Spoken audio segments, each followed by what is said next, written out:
জুলুম থেকেই হয় জালিম। কথা বল না কেন আপনারা?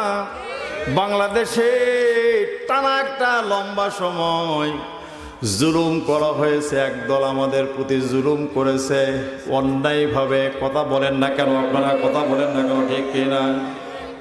হায় হায় হায় হায়, দেশটা মগের মূল্য মনে হয় বাপদাদার কবলা করা সম্পত্তি।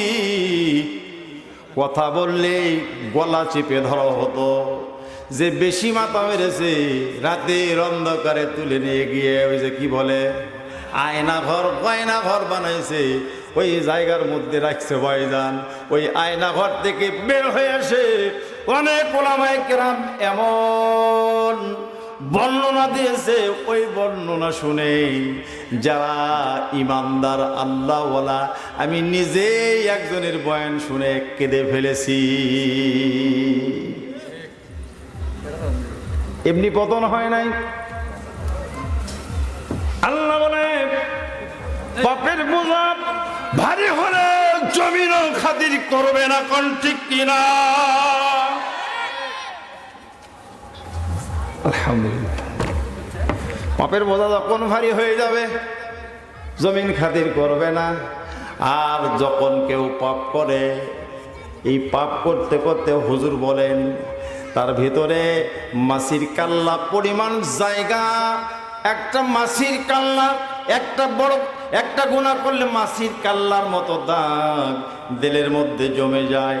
একটা মানুষ যদি 100টা গুনাহ করে 100টা দাগ লেগে যায়। এই ব্যক্তি অন্যায় করার কারণে, পাপ করার কারণে এ ভালো মন্দ আর বোঝে না, শুধু পাপই করে, শুধু পাপই করে। জোরে কোন কথা ঠিক কিনা? কোথায় আওয়ামী লীগ, কোথায় কাদের কাকা, কোথায় গেল ওই জালিমের বড় বড় কথা? কোথায় আওয়ামী লীগ, কোথায় কাদের কাকা, কোথায় গেল ওই জালিমের সটাং সটাং কথা? খেলা হবে, খেলা হবে, খেলা হবে বলে কাকা গেল পালাইয়া। কথা কয় না? আল্লাহ তোমার দরবারেতে হাজার শুকরিয়া, দেশটা ছাড়ে পালাইছে। কথা কন না কেন আপনারা? এটা শুধু আমি আওয়ামী লীগকে ইন্ডিকেট করে বলতেছি না। পরিণাম যদি এটা আমরাও করি, আমাদের পরিণাম এমন হবে। ও বন্ধু, মনোযোগ লাগা দিতে হবে। নেক্সটে যারা ক্ষমতা নেবে, ক্ষমতার আসন আল্লাহ যাদেরকে দান করবে, এই ক্ষমতা পেয়ে যারা অন্যায়ভাবে মানুষের প্রতি জুলুম করবে, অত্যাচার করবে, বন্দুকের নল দিয়ে পশুর মতো মানুষকে মারবে। কথা বলেন না কেন আপনারা? ঠিক কিনা? আপনারা চিনবেন ভাইজান, স্টেশন চুল কাটে ভবেশ নাম সেদিন বলতেছে হায় হায় হায় হুজুর, আমি আগে থেকে জামাতত ভোট দেই, কিন্তু এখন সাইদি হুজুরের বেঁচে থাকা লাগতো। কালকেই যা বলবেন আমাকে বলছে। আমি বললাম এ পাগল, তুই তো মহাব্বত করে বলতেছিস, খোদার কসম করে বললাম সাইদির রক্তের বিনিময়ে আল্লাহ জালিমকে এই জমিন থেকে বিদায় করে দিয়েছে। জোরে কোন ঠিক কিনা? লিল্লাহি হয়নি হয়নি, আকাশ বাতাস মুখরিত করতে হবে।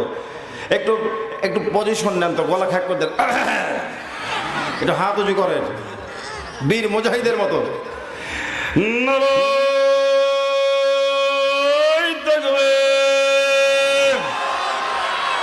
নারাই তাকবীর, কোরআন সুন্নাহর আলো। এ ঘরে জ্বালাই তো সর্বনাশ করছে না তো দিন। হ্যাঁ হ্যাঁ, কোরআন সুন্নাহর আলো, সংসদে জালো, কোরআন হাদিস যেখানে, শয়তান আছে যেখানে, আলেম ওলামা যেখানে, খিচড়ি আছে যেখানে। খিচড়ি রান্না করা হয়েছে বা গরু ছাগল খাওয়া যাবে না, আমরাই খাবো ইনশাআল্লাহ। জোরে কোন ঠিক কিনা? ভাইরা আমার খেয়াল করেন, গভীর মনোযোগ লাগান। তার মানে বলতে চাচ্ছিলাম, এই জমিন একদিন মুসলমানেরা শাসন করেছে বাবা। এই জমিনটাও একদিন ভারতবর্ষের অন্তর্ভুক্ত ছিল। আর এই ভারতবর্ষে কিছু আল্লাহওয়ালা আবেদ ন্যায়পরায়ণ বাদশারা যখন শাসন করেছে, তখন নারী তার ইজ্জতের গ্যারান্টি পেয়েছে। কেউ অন্যায় করে নাই, বেবিচার করে নাই। ভাইজান, যতদিন পর্যন্ত ইমানের শাসন জারি ছিল, ততদিন পর্যন্ত এই জমিন শান্তিতে ছিল। জোরে কোন কথা ঠিক কিনা?